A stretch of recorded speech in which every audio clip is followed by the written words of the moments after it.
Limited at hindi maipaliwanag na galak ang nadarama ng mga batang ito para sa kanilang 3 araw na cadets camp dito sa AATF Sports Complex.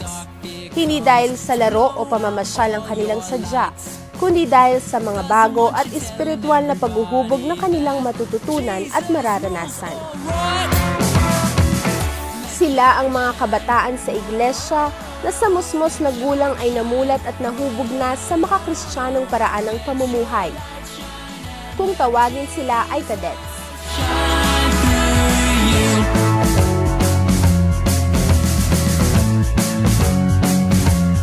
Maaga pa lamang ay gumigising na ang mga batang ito upang kaugnayin ng Panginoon sa pamamagitan ng kanilang pananalangin.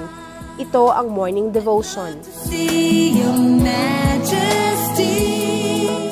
Gayon din, sa kabila ng kasimplihan ng kanilang pag-iisip, isang malaking biyaya ng Diyos na sila ay mayroon ng kamalayan at sapat na unawa pagdating sa pakikinig ng salita ng Diyos na dala ng mga manggagawa ng iglesia.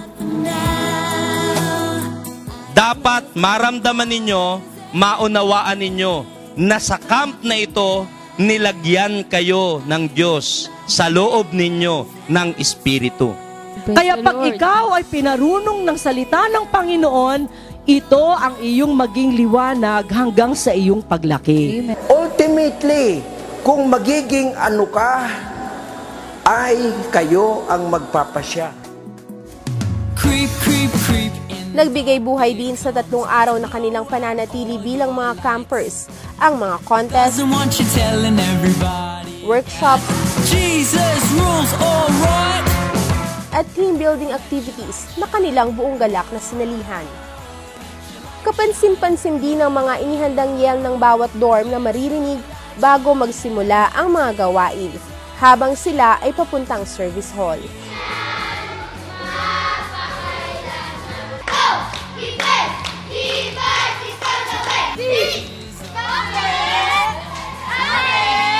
Samantala, isa sa mga labis na kahanga-hanga sa pagtitipong ito ay ang kanilang mga inihandang special numbers at ang kanilang paglahok sa stage musical contest at flag worship contest kung saan ipinamalas ng mga batang ito ang iba't ibang mga kaloob at talento na kanilang tinanggap mula sa Panginoon.